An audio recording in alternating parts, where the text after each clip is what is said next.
Welcome and thanks for joining us. My guest today is Dennen Monks. He's the field tech strategist at CrowdStrike. Dennen, good to have you with us. Excellent. Yeah, great to be here, Tom. And we're in the domain of zero trust. The government is still very much there, even though some other technological developments have happened. But zero trust, I think, is fundamental to a lot of their activities. And CrowdStrike is integrated with AWS Control Tower. Tell us what's going on in that particular branch here and how that affects zero trust. Sure. So, at a very high level, zero trust has been around for quite a while, the concept of it, right? Starting with NIST 800-207, dictating sort of five main pillars and some cross-cutting capabilities to ensure that, instead of this assumed trust from location to location, ensuring that trust is dictated by a subject and an object based on that time of connection and that type of at that point of access, right? The right access, the right time, the right resource for the right amount of time. When we talk about running workloads in AWS and having devices connect to those workloads, or having identities or users access them, we want to ensure that we can maintain the same level of tenants, or the zero trust tenants, in that cloud environment. With the cloud, you can end up with a lot of different accounts. You can have a lot of different regions. And what Control Tower has done, it's sort of a continuation of this concept of landing zone within AWS, is to ensure that as new accounts come online, as new regions come online, they're automatically folded into that organization. And the existing guardrails, the governance that AWS puts in place, falls down to that new inherited child account. CrowdStrike's integration there ensures that we are part of that inheritance, right? So as a new region is spun up, or a new account is spun up, CrowdStrike is automatically bootstrapped or instrumented within that environment. Meaning, say, for example, a new EC2 is spun up. The CrowdStrike sensor is automatically deployed, active, and reporting home, tracking activity for threats on that compute. As a new account is spun up, the integration with the cloud control plane to track misconfigurations or indicators of attack automatically happen. And it ensures that there are never accounts or regions that fall outside that governed realm for a customer. And that's really important when it comes to Fed or the Department of Defense, because we want to ensure that we can maintain that FedRAMP compliance even as they onboard new accounts. And that's exciting because as they onboard a new account, CrowdStrike is automatically set up, and those FedRAMP high authorized modules of CrowdStrike are automatically pulled into that account. Right. And that pulling in, is that invoked by something attached to the application itself, some kind of an agent, or is it in the control tower that recognizes who the customer is and then attaches or causes that inheritance to happen? That's a great question. Yeah, the integration is really more the latter. It ensures that control tower pulls it in automatically, and it knows where to look for all those different pieces to make sure the automatic onboarding and governance happens correctly. So the control tower is sort of federated among the AWS locations because it could be in a different specific hardware data center when you spin up a new instance in a different region. Yeah, and my understanding is that Control Tower is very much a global service of AWS, of the AWS Fabric. All right, and CrowdStrike has something known as CrowdStrike Falcon, and that helps secure AWS workloads. Tell us what you're doing with that product. What is it? How does it work? And how does it apply in the federal customer area? Sure, absolutely. So Falcon, we refer to Falcon as our overall SaaS platform, and that has basically enables all the different telemetry and control that we apply across things like our sensor, our ability to go after identities, our understanding of the cloud control plane. Also enables proactive measures around exposure management, vulnerability management, and the like. Where we really play incredibly well in direct support of these kind of the zero trust standard pillars are the device and the identity pillar. I'll start with identity because I think that's arguably one of the most important here when it comes to zero trust. As we think about a subject, reaching out to gain access to an object, we want to understand where that subject is coming from, what type of device they're on, what type of authorizations they should have, what type of additional authentication factors, perhaps multi-factor authentication, that should be invoked as part of that. And we want to ensure that that happens up front as part of the initial check to the access, and then an ongoing risk-based analysis happens throughout that authorization. We don't want to give just a ticket to the theme park and let them go wherever they want. there should be another check for the additional tickets at each ride and when they want to get a snack and the like. And that is an important part of it. Identity is a core module of CrowdStrike and something that we do and provide both proactive and um, active controls on. A good example would be some of the conditional access policies that we can apply with identity, ensuring that someone accessing a sensitive resource must come from a certain approved and hardened system, and may also invoke an additional multi-factor check. The other pillar, devices, is one where we think about different devices connecting to the cloud. Could be, an admin's workstation. It could be a laptop for an end user. It could be an admin of the cloud connecting from their own laptop. It could also be your business partners or your own customers connecting into services that you host within the cloud. All those different devices, those are important pieces to check and be aware of, whether they're managed or unmanaged. And one of the things that we've really pioneered with AWS is this concept of a zero trust assessment, meaning what do we know about that device? Does it meet certain CS benchmarks, level 2 benchmarks? Does it have, has that user or that device had any recent detections, any abnormal versus normal behavior? All of those risk signals can be pulled in to make a distinction on that access at that time. Now, there's some other ones I want to touch on real quick. Is there a connection between the ID trust and the device trust, since devices don't necessarily, but tend to go with a given person? I love that question. Yes, absolutely. And they can be used by themselves in certain scenarios. Maybe you have asset to asset communication where basically just the device trust comes into play. You might have an unmanaged asset with an identity where only the identity comes into play. But you're right. I mean, the vast majority would take both of those signals at the same time and use them in concert. And by the way, is geography a part of that also? It is.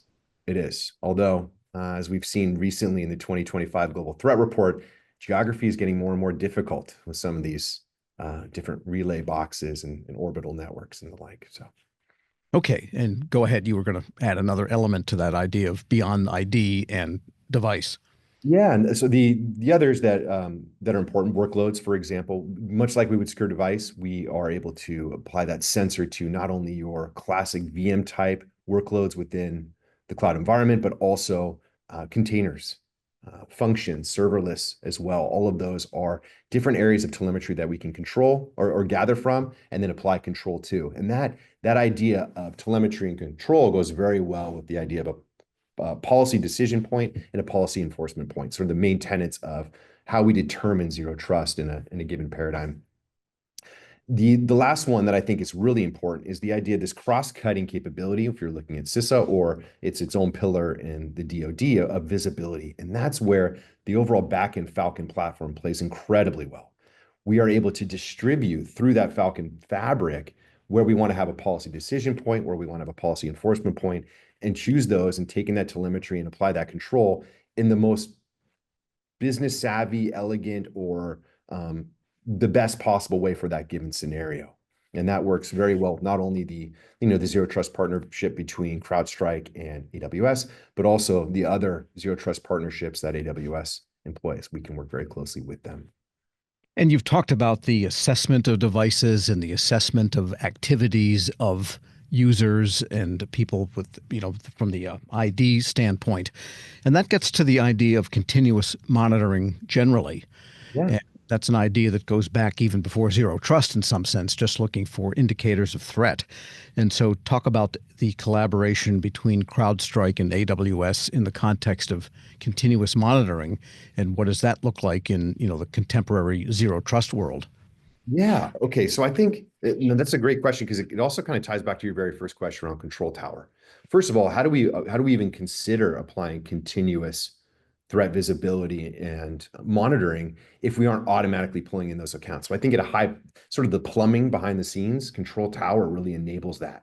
But from there, the partnership really kind of gets into what are all the ways that we can work together to make sure that we are sharing that telemetry correctly, that we can parse that telemetry, that we understand those different entities. And that comes across as these open APIs that we work very closely with AWS on to understand, all right, how are these resources configured? What identities are created? What are the permissions given to those resources or those identities? How do they all work in concert to, potentially identify toxic combinations in them. But as well, what are the active signals? If across things like CloudTrail and CloudWatch, how are we able to pull in those events, find potential indicators of attack, cloud indicators of attack, and pull them in as part of an overall detection within our platform. That's an ongoing effort that we work with, day in and day out with AWS to ensure that we are always at the forefront in those areas. Now, we've kind of talked about the plumbing and then some of the telemetry and control. How do we then also share the outcome of that scenario? Where we can pull in those findings from AWS Security Hub, which is, you can kind of think of it's analogous between CrowdStrike detection and an AWS Security Hub finding. We can pull those in, make them part of our own detection stack and weave them together with other detections, perhaps in scenarios where, maybe AWS doesn't have telemetry access to, could be the local disk interactions of a device connecting to their cloud, right? We can pull those in. And then vice versa. We can also send our detections out to AWS Security Hub and make sure that our detections are available within their findings environment.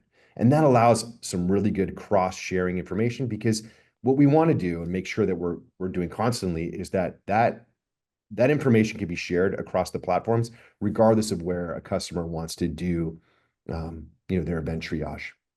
Yeah, you make a good point there that not everything happens in the cloud, and there still are local disks and local hardware, and you can't really expect the cloud to do that telemetry for you. You need something local.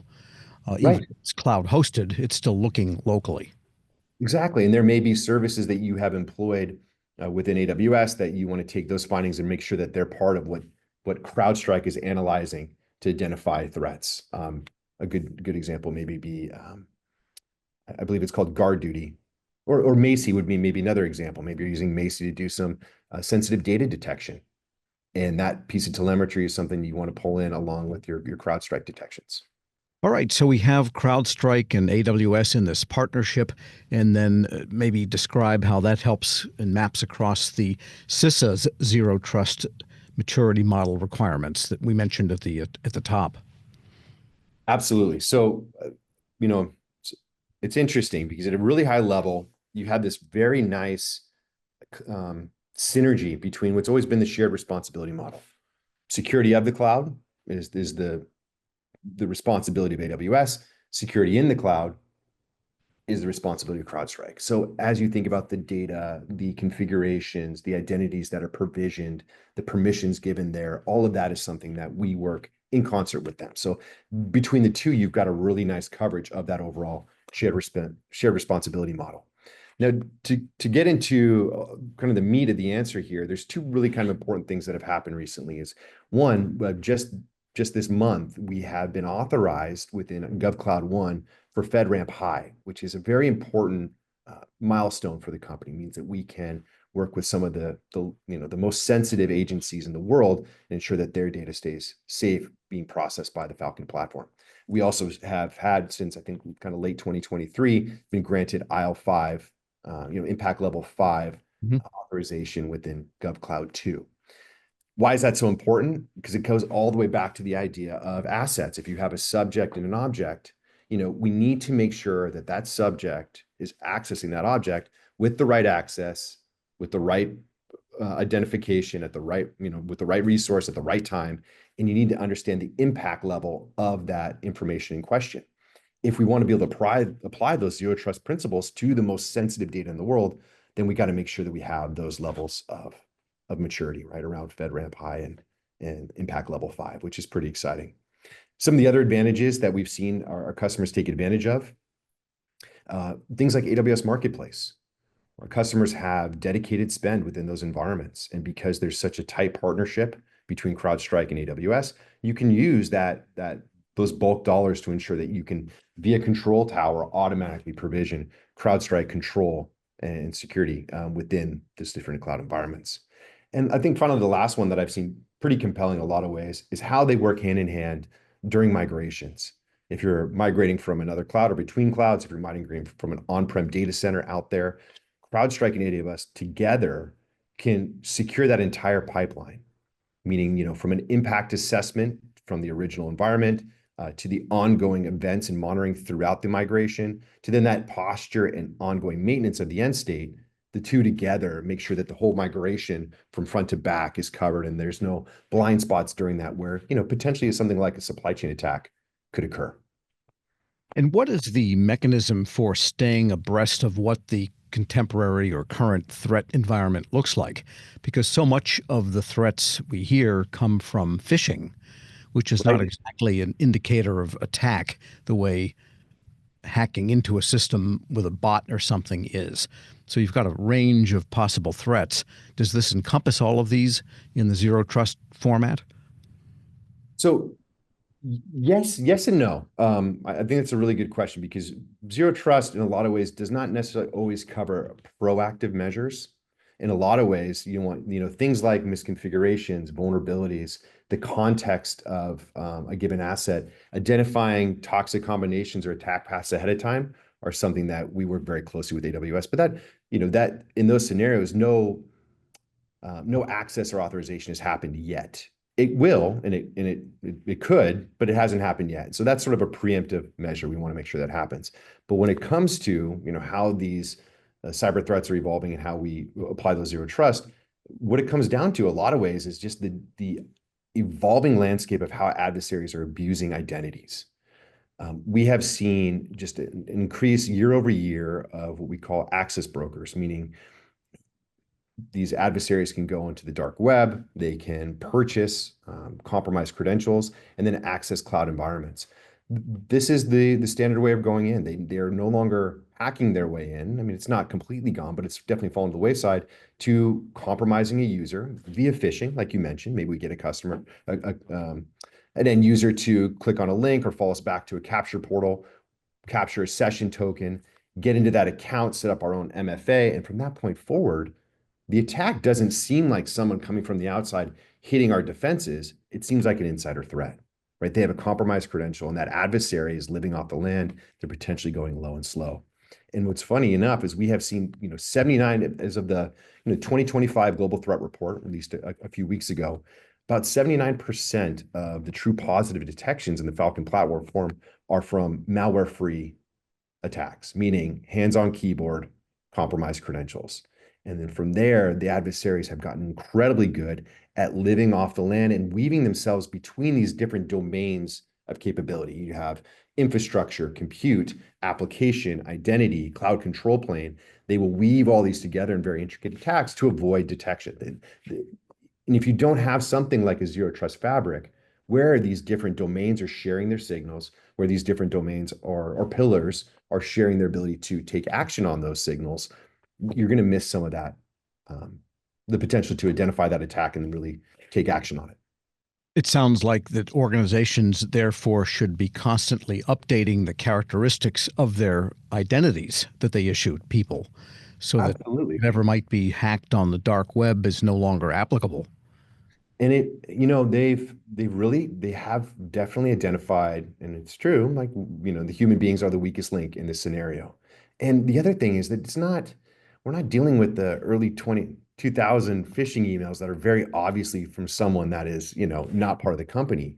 Gen AI has made these incredibly intriguing and believable, right? In terms of the verbiage, the logos, the coloring, the layout, the aesthetic of how the end user is being trying to convinced.